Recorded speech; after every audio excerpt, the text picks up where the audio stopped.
hoje, galera, eu quero compartilhar um pouquinho com vocês. Nós vamos falar um pouquinho aí da minha experiência quando eu tive Covid, depois a minha família teve Covid. Como que foi os primeiros sintomas? Os sintomas é igual? É ou não é? Não, galera, não é igual. Cada corpo age de uma forma diferente. Os meus primeiros sintomas se apresentaram como um leve cansaço imperceptível. Então eu achava que as minhas dores nas costas era porque às vezes a gente está no hospital, a gente passa um paciente de uma maca para outra. E aí depois, uns 3 dias depois, eu já comecei a sentir um desconforto respiratório, muito cansaço. E ali eu resolvi fazer o teste. Quando eu fiz o teste, galera, deu positivo. E eu fiquei assustadíssima, porque o meu medo era por causa dos meus filhos. Eu morria de medo dos meus filhos pegarem. Então, eu fiquei desesperada quando deu positivo. Eu vim embora pra casa e tentei usar máscara, tentei ficar isolada dentro do meu quarto. Fui no banheiro, galera. E nesse período que eu fui no banheiro e voltei, o Davi, de 3 aninhos, estava com a garrafa de água, bebendo a minha garrafa de água. Eu quase tive um ataque cardíaco. É difícil você ter um isolamento dentro da sua própria casa. Então acabamos não tendo assim um afastamento da família, né? Acabamos ficando ali todo mundo junto. O Anderson teve o afastamento do trabalho nesse período e continuou dormindo junto, mas esse período ele não pegou, gente. Mesmo dividindo a mesma cama, o mesmo prato, esse período ele não pegou e nem meus meninos pegaram. Também, gente, foi uma bateria de vitamina que eu dei pra essa galera pra não pegar. Eu sentia um pouco de depressão, gente. O Covid ele traz sim um pouco de depressão. Você fica deprimida, você fica ansiosa. Se você é ansiosa, fica mais ansiosa ainda. Eu tive um pouco de dificuldade respiratória, bem pouco também, galera. Acho que foi uns 2 dias que eu tive uma crise mesmo, mas porque eu ficava de um lado para outro, apavorada, com medo, e o tempo todo olhando no oxímetro de pulso para saber se estava baixo, se não estava. Então eu fiquei um pouco paranoica, com medo, porque você precisa ter equilíbrio. E eu cheguei a saturar 77, e eu fiquei morrendo de medo, eu fiquei de bruço, fiquei quietinha. Quando você tá saturando baixo, gente, o ideal é você ficar quietinha, não ficar fazendo movimentos, repouso absoluto, quando você tá com problemas respiratórios. Então eu fiquei ansiosa, e o Covid ele é uma caixinha de surpresa, né, gente? Hoje você tá com uma melhora boa, apresenta uma melhora boa, você tá bem, você faz as coisas, nossa, tô super bem, lava quintal, limpa a casa, e amanhã você já tá derrubado novamente. Então, realmente ele exige um repouso. 3 meses depois, galera, o meu esposo pegou Covid e as crianças também pegaram. Gente, eu vou falar pra vocês, quando os meus filhos pegaram Covid, eu fiquei apavorada. Eu fiquei morrendo de medo de perder os meus filhos. Pra mim foi uma fase, assim, de muita preocupação. E eu fiquei paranoica vendo ali a saturação, vendo se ele tava com problema respiratório. Mas cada um, como eu falei pra vocês, tem um sintoma diferente. O Anderson, ele teve dores de cabeça. E quando ele começou a ter essas dores de cabeça, eu falei pra ele, vai e faz o teste. E ele fez o teste e deu positivo, galera.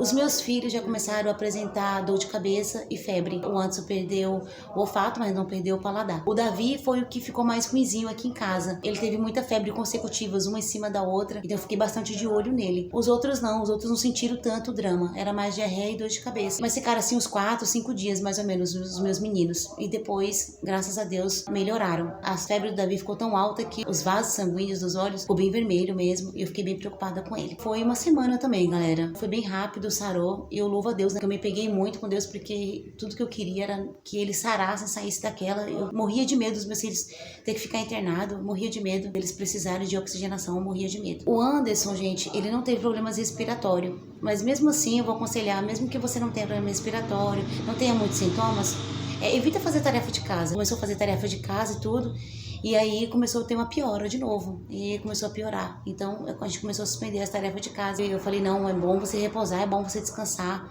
porque ele, não, mas eu tô bem, eu tô bem. Eu falei, não, você não tá bem, você não tá legal, o Covid é uma caixinha de surpresa, hoje você tá bem, amanhã você tá mal. E realmente, gente, um dia ele tava bem, outro dia ele não tava legal. No final do Covid, ele teve aí a diarreia, e ainda tá tendo, tá, galera? Já vai fazer 1 mês, já, e ele ainda tá com diarreia ainda, só pra vocês terem uma ideia. As sequelas, vamos lá, vamos falar um pouquinho de sequela. Eu fiquei com algumas sequelas, gente, em termos assim, às vezes um pouco de cansaço na hora de falar. Assim, sabe, quando eu vou falar, me falta um pouquinho de ar, até mesmo na hora quando eu vou louvar na igreja, eu sinto um pouco de cansaço ali, respiratório. Foi a única sequela também que eu achei que eu fiquei. Os meninos não apresentaram, graças a Deus, nenhuma sequela, só o Anderson que ainda tá um pouquinho meio debilitado por causa dessa diarreia ainda. Eu vou falar um pouquinho sobre saturação, tá vendo isso aqui? Esse é o oxímetro de pulso, e você vai colocar ele no dedo, vai apertar aqui no meio. Aqui em cima tá escrito assim, SPO, que é oxigenação. E embaixo tem um coraçãozinho desenhado, ele fala os seus batimentos cardíacos. Então aqui eu tô saturando super bem.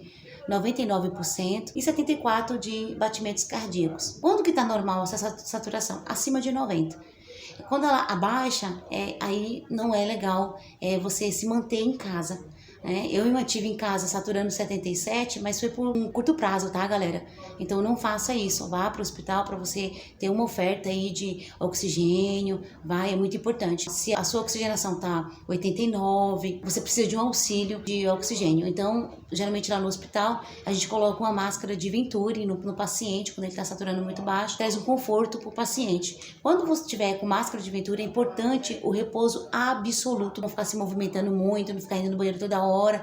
Então, é super importante você ter esse repouso por causa da oxigenação. Quando o paciente está apresentando uma melhora, aí a gente coloca o catéter, que é um catéter duplo de 2 vias, ele é nasal, aí ele oferta 5 litros, no máximo até 6 litros por minuto. Então, aonde o paciente está apresentando uma melhora boa. Quando o paciente ele está saturando muito baixo, ele precisa de uma oxigenação maior, usa a máscara de Venturi, aquela que eu falei para vocês. Qual a diferença de um para o outro? A diferença, galera, é que a máscara de Venturi, você pode colocar ela até 15, 16 litros por minuto para ofertar ali para o paciente. Já o catéter nasal, você já não pode colocar porque acaba queimando as vias respiratórias ou a narina da pessoa. Quando o paciente está tendo uma melhora respiratória, a gente vai diminuindo até chegar no máximo 6 com a máscara de Venturi. Chegou no 6, a gente troca pelo catéter nasal. Alguns chamam de catéter tipo óculos, outro catéter duplo de 2 vias. E é isso aí, galera, o vídeo de hoje que eu queria compartilhar com você. Se caso um dia você venha pegar Covid, não entre em desespero, procure ter o conforto, procure um médico, tome a vacina. É importante que você tome a vacina. Vá, tome a vacina, pare de bobagem. Tome a vacina e se cuide, continue se cuidando, tá bom? Porque qualquer tipo de doença, independente da vacina que você tomar e você achar, eu tô imune, e se sua imunidade baixar, galera, você vai pegar a Covid do mesmo jeito. Ah, eu tomei vacina, mas eu peguei Covid. A sua imunidade baixou. Qualquer um que quando a imunidade baixa, ele sabe que ele vai ficar ali exposto a qualquer tipo de doença, tá bom? Bom, minha galera linda, esse foi o vídeo de hoje. Beijo, beijo, minha galera linda. E não se esquece de se inscrever no canal, ativar o sininho e deixar o seu like.